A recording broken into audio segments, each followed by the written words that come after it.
So you want to stand back, you want to be careful. Hey everyone, it's Dan from the BA Video team, and I'm here for a secret conversation about Chris Morocco. Once again, we're going to put Chris's super taster abilities to the test. This is Julia Child's Coke Oven. We're challenging Chris to replicate this exact dish in just one day. He'll be able to taste it, touch it, and smell it, but at no point will he be allowed to see this dish. At the end of the day, we'll come back to see his final creation, and I'll be the judge.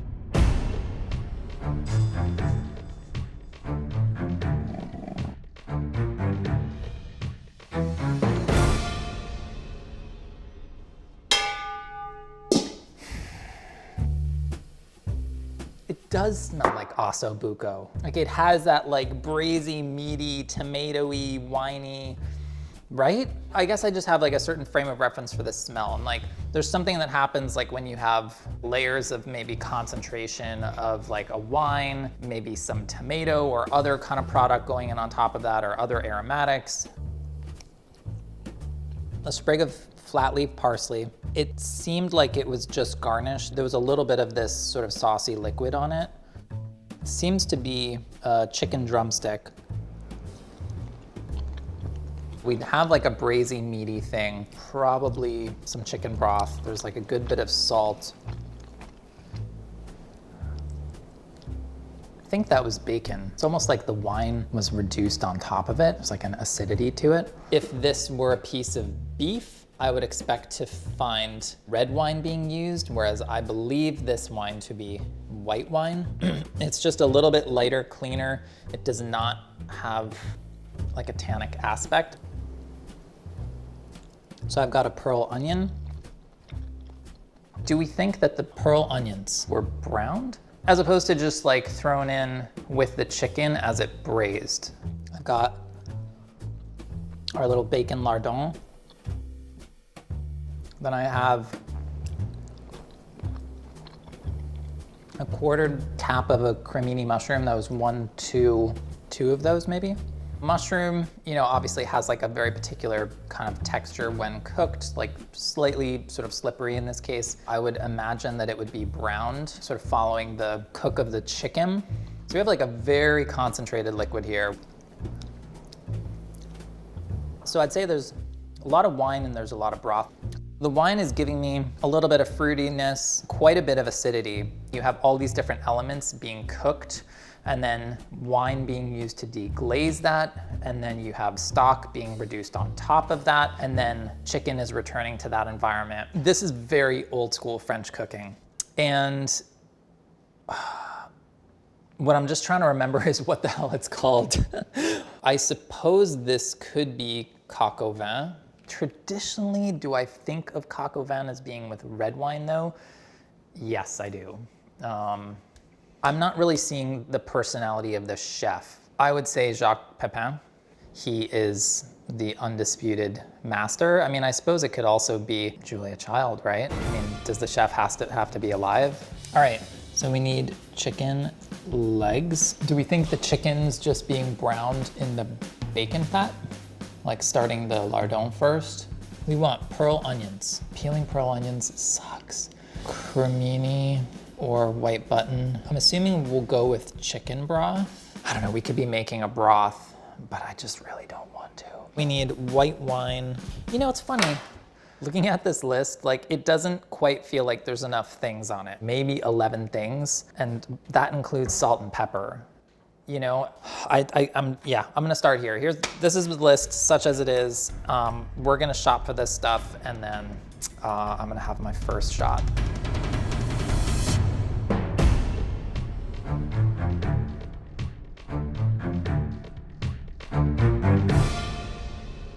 First things first, I seem to have some slab bacon here, so we're gonna cut that into lardon. Normally you'd wanna start with about 1/4 inch. This little baton, right?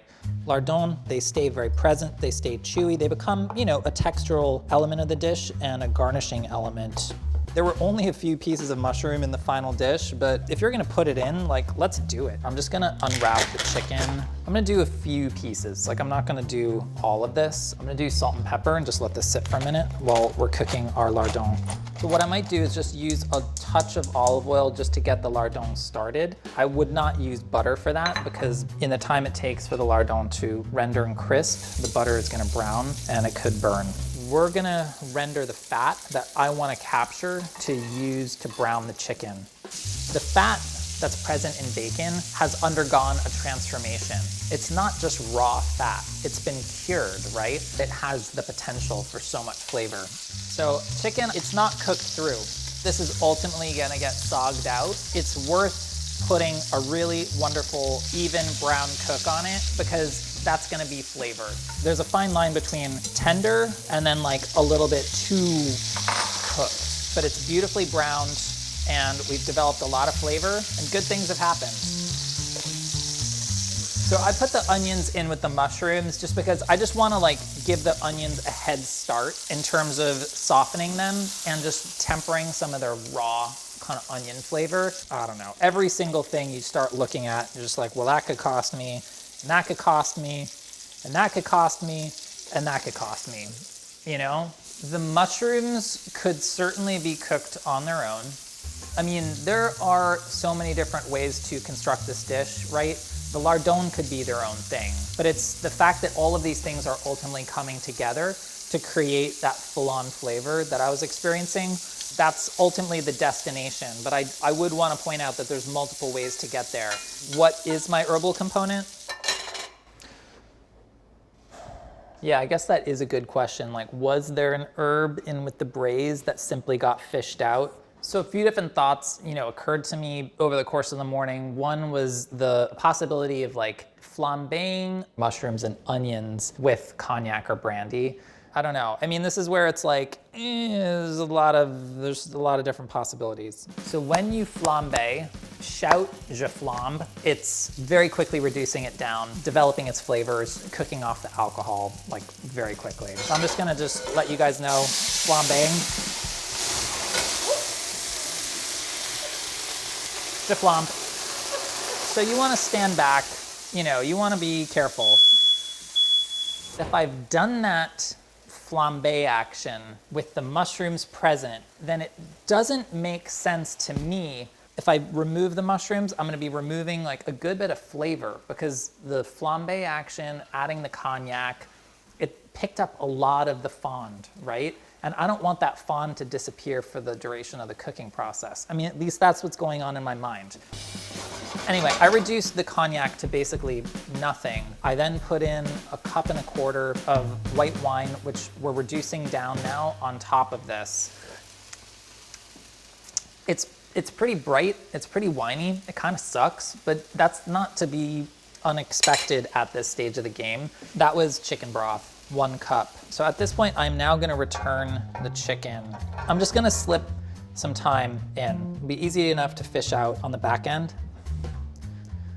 I'm gonna cover it so we can check back in maybe half hour. So we have not reached peak tenderness of the thighs, I'd say, but drumstick's pretty friggin' tender. We're gonna have to reduce down this liquid. When you talk about the consistency of French sauces, there's a lot of different things going on, right? So when I talk about, reducing this to like glace or like demi-glace, like kind of consistency, I'm talking about a sauce that has not been bound by starch. I'm talking about a sauce that has reduced down so that the collagen becomes the main thickening agent for the sauce. We want to reduce down this liquid to the point where it really just coats the spoon.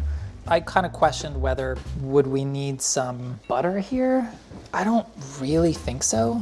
I think you have all the fat that you want in this sauce already. All right, let's plate.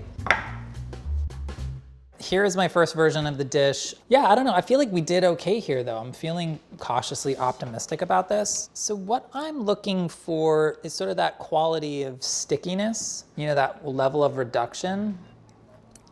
It feels similar to the original in that, it's quite tender, but it's not quite at the point where you're just pushing it apart with a fork.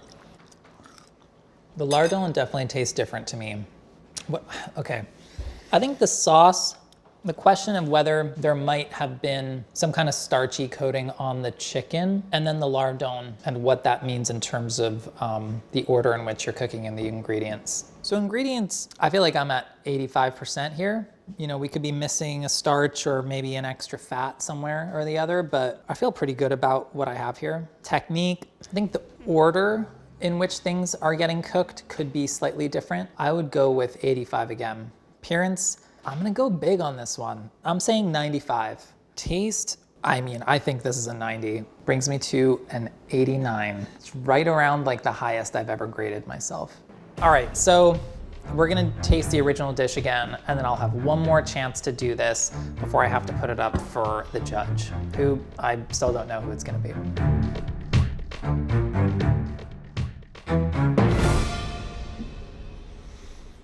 All right, here we go. Feeling for anything I might have missed with the garnish. I just got the parsley, pearl onions, which, yeah, I could see that being browned. Maybe a little bit of flattening where the faces of the onion might have come in contact with the skillet. So we have a drumstick. Skin has gone fully softened. It's tender. Would I say that I taste this and think, oh yeah, there's definitely cognac in here? Not really. There's so little mushroom. It's like, why are you even here? That just feels like they were cooked in the liquid the whole time. Now I can't tell with the lardon, like what's going on with them. Now they're feeling drier to me. Could there be a little bit of butter finishing this? Maybe a little bit, I don't know. Okay, I feel like I still have a couple decisions to make. I didn't think I was that far off with my original. What is the point of just going out and like cooking the same thing again that I did before? Like, even if I make a few wrong guesses, like maybe it's a better use of my time and everyone's time to at least like try something different and see what happens.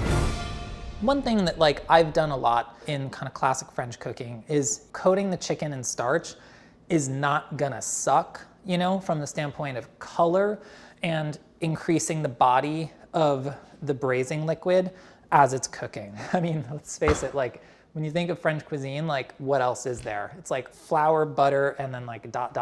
you know? So that makes sense to me.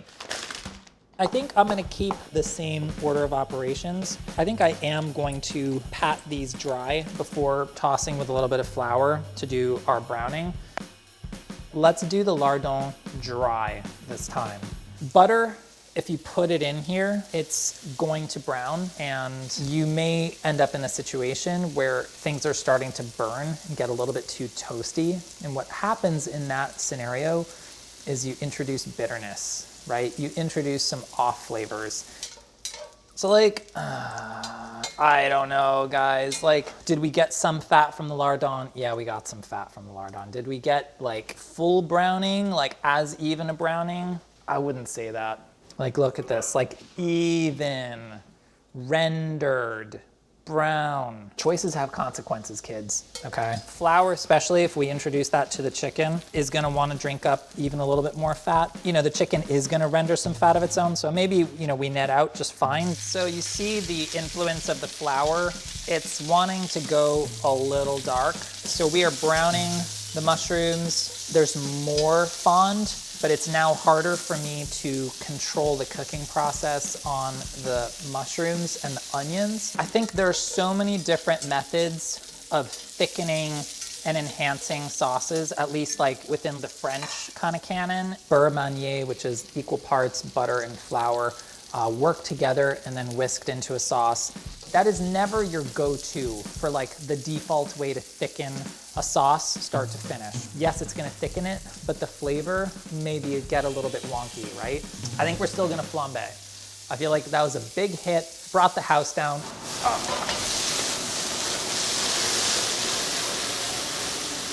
All right, everything's cool. We were so close. Wine, I just added same amount as before. I thought that worked out pretty well. I increased the heat just to drive off the alcohol, reduce it down a good like 50%. And this is just a cup of our stock.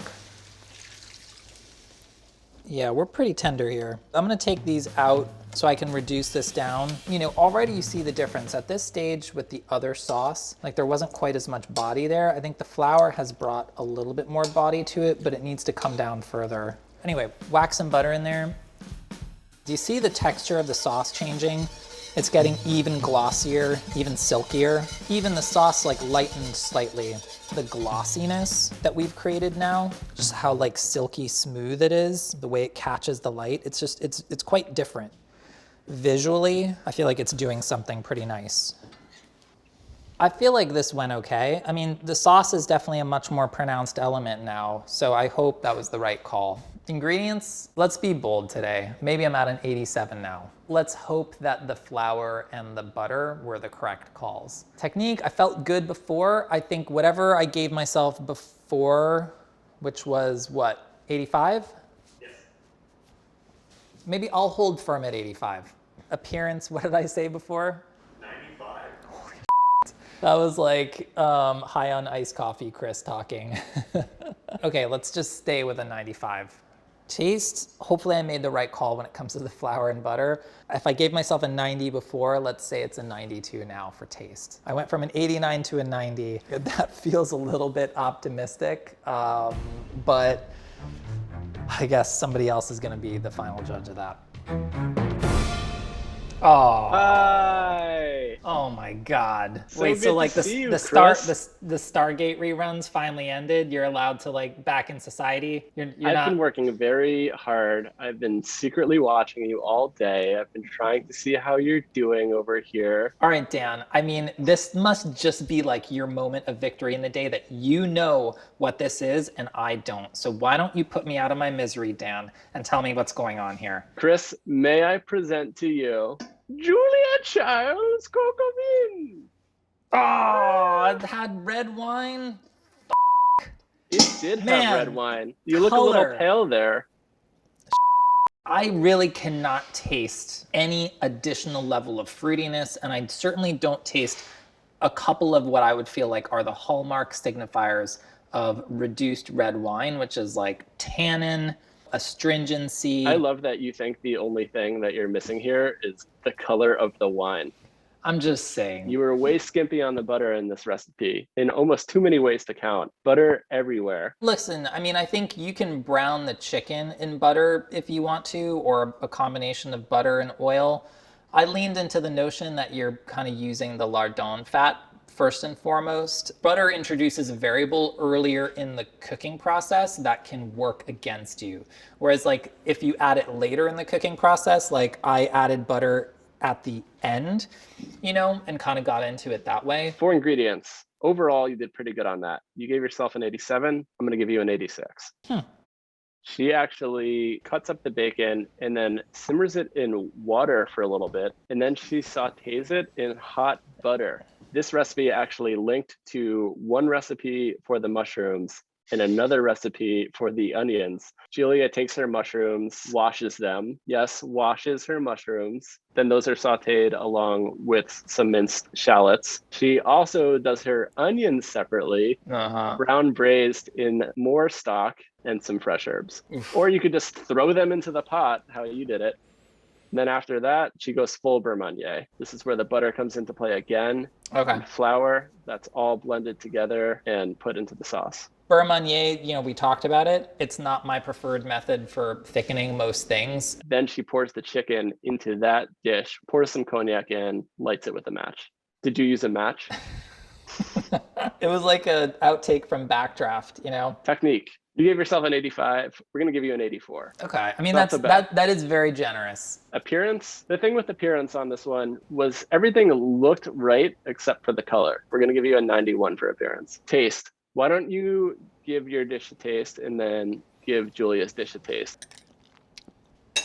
I mean, I'd say like I'm sort of like 10% off. There's a slight difference in the consistency of the sauce. We'll let you self-score on that one. We'll give you the 90% that you're looking for. Ah, you don't have to do that. Last time I judged you, I almost gave you a C, and I felt really bad about that. So overall, your scores add up to an 88. That's a B+. You did, Ms. Julia, very kindly on this one. Cool. Well, great to have you back on, Dan. Have a good one. Good luck All right. on the next one. Thanks, man. I think the frustrating thing, the thing that I chafe at, you know, when I hear some of the, you know, the kind of laborious techniques, the very ingredient heavy processes being used to construct even just the garnishes for this dish is that it's the same exact garnishes that ultimately go on your boeuf bourguignon, that go on top of your poulet rôti. You know, it's like this, you know, kind of plug and play approach that doesn't really prioritize the notion of like how a person who's going to construct this dish start to finish is going to want to do that, and how you can incorporate some of those processes into the main action of the cooking process. It's not a knock against like Julia per se. It's like she is interpreting like a classical way of doing this. Look, to come away from this with an 88 coming from Dan Siegel, you know, is just like not a bad place to be. But am I frustrated by the color? Yeah, I am. Yeah, gotta let that one go. And I hope Julia will forgive me.